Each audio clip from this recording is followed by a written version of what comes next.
नमस्कार, स्वागत है आपका रुद्राक्ष आवाज में। हमारे साथ आज फैजान अली भाई मौजूद हैं जो कि तिलहर विधानसभा से बसपा के प्रत्याशी हैं। कि आप लगातार क्षेत्र में सक्रिय रह रहे हैं। बसपा क्या मूड बनाकर जो है ऐसा लग रहा है कि सत्ता में वापसी को लेकर तैयार है? देखिए, पूरे उत्तर प्रदेश में जो पिछले 5 साल में बीजेपी की सरकार रही, उसकी नीतियों से जनता बहुत दुखी रही, बहुत परेशान रही और जनता ने एक बार फिर मन बना लिया है। और ये तय है कि सबका सम्मान, सबका विकास, सर्वजन हिताय सर्वजन सुखाय पर बीएसपी की नीति है। और उत्तर प्रदेश में एक बार फिर बहुजन समाज पार्टी के लिए जनता मन बना चुकी है और बहुजन समाज पार्टी की सरकार बनना तय है। अगर देखा जाए भाजपा के 5 साल के जो कार्यकाल को है वो आप किस प्रकार से देख रहे हैं? देखिए, भाजपा का जो 5 साल का पिछला पीरियड रहा है उसमें जनता ने देखा कितनी महंगाई रही, गरीब वर्ग परेशान रहा। सबसे ज़्यादा गरीब वर्ग को बहुत ज़्यादा परेशानी का सामना करना पड़ा, चाहे वो तेल हो, आप कड़वा तेल ले लीजिए और गैस सिलेंडर ले लीजिए जो कभी 400-450 रुपये का होता था वो लगभग 1000 रुपये का। तो तमाम गरीब लोगों को महंगाई का सामना करना पड़ा। और पिछले 1.5-2 साल से जो कोरोना का पीरियड रहा, इसमें कोई सरकार ने कोई फ़ायदे की व्यवस्था नहीं रखी, कोई सुविधा नहीं दी आवाम को और तमाम लोगों की मौतें हुई, तमाम लोग परेशान, तमाम परिवार परेशान रहे। तो इस सरकार से बेहद लोग दुखी रहे पिछले 5 साल के पीरियड में। और रही किसानों की बात, तो आपने देखा कि किसान को उसकी फसल का उचित मूल्य नहीं मिला और सरकार कहती है कि मैंने इतनी गौशालाएं बना दी, करोड़ों रुपए की योजनाएं चलाई, लेकिन वो सब मुझे तो लगता है कागजी कार्रवाई है।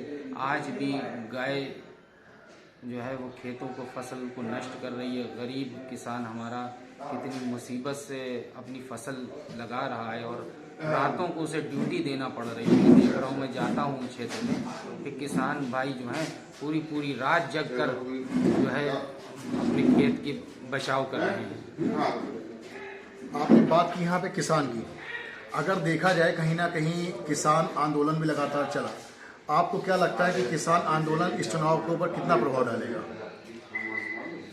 किसान आंदोलन का बहुत ज़्यादा प्रभाव है और तमाम आप ये देखिए कि पिछले 1.5 साल से किसान आंदोलन चला, 700 से ज़्यादा लोगों की मौतें हो गई, लेकिन सरकार ने उस पर कोई ध्यान नहीं दिया।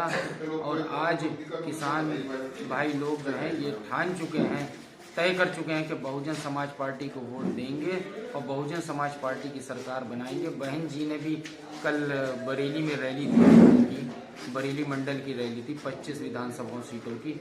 उन्हीं ने भी कल कहा कि हमारी सरकार बनती है सर्वजन हिताय सर्वजन सुखाय पर, तो सब वर्ग के लोगों को लेकर चल रही है सरकार। बहुजन समाज पार्टी की सरकार चलेगी और चाहे वो किसान हो, अल्पसंख्यक हो, दलित हो, सामान्य वर्ग के लोग हों, हमारे बैकवर्ड भाई हों, सबको सम्मान मिलेगा और सबके लिए। और बहन जी ने एक बात की और घोषणा करी है कि मैं नौजवानों के लिए जैसे पिछली 5 साल की सरकार में रोजगार दिया था, एक बार फिर वैसे ही नौजवानों को रोजगार देने का काम किया जाएगा।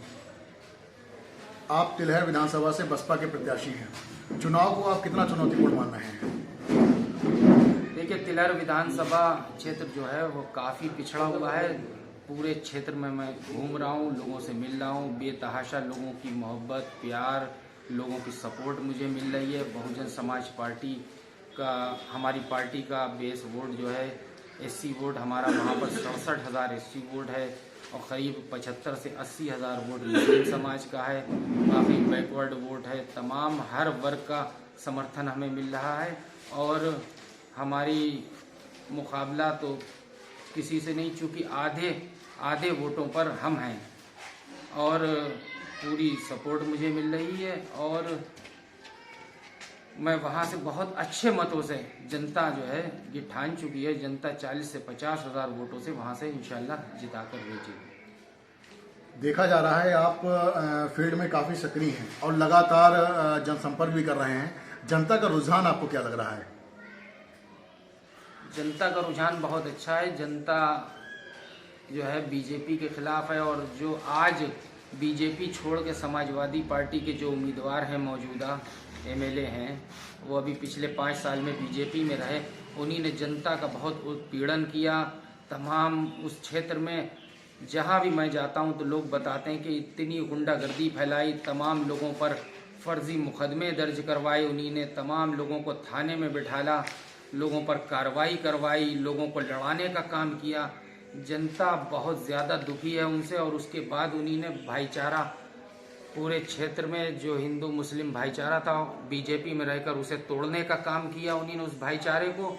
और आज वो कूद के समाजवादी पार्टी में शामिल हो गए तो उनकी जहनियत नहीं बदल जाएगी, उनकी सोच वही रहेगी। और जनता बदलाव चाहती है, जनता ऊब चुकी है उनसे। और इस बार जनता का भरपूर सहयोग समर्थन मुझे मिल रहा है और इंशाअल्लाह ताला हमारी कामयाबी बिल्कुल तय है। यहाँ पे बात की आपने समाजवादी पार्टी के प्रत्याशी रोशन वर्मा जी की, वो तो बहुत विकास की बात करते हैं, कहते हैं कि हमने क्षेत्र में बहुत विकास कराया है, गौशालाएं को क्या नाम गौशाला के लिए काफ़ी काम किया है, लेकिन उनकी कहीं सुनवाई नहीं हुई। और बाकी क्षेत्र में बता रहे बहुत जो है क्या नाम उन्होंने विकास कार्य किया। विकास कार्य को आप किस प्रकार से उनके देख रहे हैं? ये तो आपने भी देखा होगा, आप भी निकलते हैं फील्ड में, जनता बता रही विकास उन्हीं ने अपना किया है, ना कि तिलहर विधानसभा का विकास किया हो। और सबसे पहली बात तो देखने वाली ये है कि जो समाजवादी पार्टी के उम्मीदवार हैं, मौजूदा विधायक हैं, उनकी बहू खुद चुनाव मैदान में है। अब जो आदमी अपना परिवार को संतुष्ट नहीं कर पाया तो वो जनता को क्या करेगा। वो भी उनकी बहू जो है वो धरने पर बैठी, उनकी भी ज़मीन कब्जा करी, तमाम लोगों की उन्हीं ने ज़मीनें कब्जा कर ली। जो उनके लोग साथ रहते थे उन तक की तो ज़मीनें कब्जा कर ली हैं। और रही भाजपा की बात, भाजपा प्रत्याशी जो हैं वो बाहर के हैं और उनके भी भाई चुनाव मैदान में उतरे हुए। तो दोनों कैंडिडेट ऐसे हैं जिनके भाई और जिनकी बहू चुनाव मैदान में होती तो वो अपने परिवार को नहीं संभाल पाए तो वो क्षेत्र की जनता को क्या संभाल पाएंगे। इसलिए जनता बिल्कुल तय कर चुकी है, जनता ने मन बना लिया है और बहुत भारी मतों से चुनाव मुझे जिताकर भेजेगी जनता। और बहुजन समाज पार्टी को उत्तर प्रदेश में पुनः 5वीं बार सरकार बनने जा रही है। बात की जाए चुनाव की, तो इस बार आप विधानसभा चुनाव में अपना निकटतम प्रतिद्वंदी या सीधा चुनाव आप किससे लेके चल रहे हैं? देखिए, वैसे तो मुकाबला किसी से नहीं है, जनता का इतना भरपूर समर्थन मिल रहा है। फिलहाल यह है कि बीजेपी से हमारा जो है वो मुकाबला है भाजपा से और मैं इंशाअल्लाह ताला बहुत भारी मतों से चुनाव जीतूंगा। और रोशन वर्मा जी तो कह रहे हैं कि हम तो एक तरफा चुनाव जीतेंगे, हमें तो अपार समर्थन मिल रहा है, क्षत्रिय समाज का मिल रहा है, मुस्लिम समाज का मिल रहा है। देखिए, वो जो बड़े बोल रहे हैं कि मैंने इतने चुनाव जीते और मैं जब तक जिंदा रहूंगा, जब तक चुनाव जीतता रहूंगा, तो मैं आपके माध्यम से लोगों को बताना चाहता हूं कि घमंड ऊपर वाले को, अल्लाह ताला को, ईश्वर को, भगवान को बिल्कुल पसंद नहीं है। और ये घमंड उनका जो है इंशाअल्लाह ताला इस बार चकनाचूर हो जाएगा। आपके इस बार चुनावी मुद्दे प्रमुख क्या रहेंगे? देखिए, चुनावी मुद्दे जो हैं, क्षेत्र बहुत ज़्यादा तिलहर क्षेत्र पिछड़ा हुआ है, सिंधौली ब्लॉक तो सबसे ज़्यादा पिछड़ा हुआ है और निगोही भी काफ़ी पिछड़ा हुआ है। एजुकेशन की भी बहुत कमी है, तमाम सड़कों की, मैं गांव जा रहा हूं, तमाम सड़कें, रास्ता जो है, नालियां, वो बिल्कुल कोई कार्य नहीं हुआ है और बहुत ज़्यादा भेदभाव लोगों के साथ बरता गया है। और जब मैं चुनाव जीत कर आऊँगा तो सबसे पहले शिक्षा के क्षेत्र में शिक्षा की बेहद ज़रूरी है। आज हमारा जो नौजवान बढ़ रहा है आगे, उसे शिक्षा की ज़रूरत है, उसे रोज़गार की ज़रूरत है। बहन कुमारी मायावती जी ने कह दिया है कि सरकार बनने के बाद नौजवान को ज़्यादा से ज़्यादा रोज़गार दिया जाएगा, शिक्षा के क्षेत्र में काम किया जाएगा, हर वर्ग के लोगों के लिए सम्मान दिया जाएगा, हर वर्ग के लोगों को। और सर्वजन हिताय सर्वजन सुखाय पर सरकार हमेशा चली है और वही उसी पॉलिसी पर आगे भी हमारी सरकार चलेगी और सबका विकास करेगी।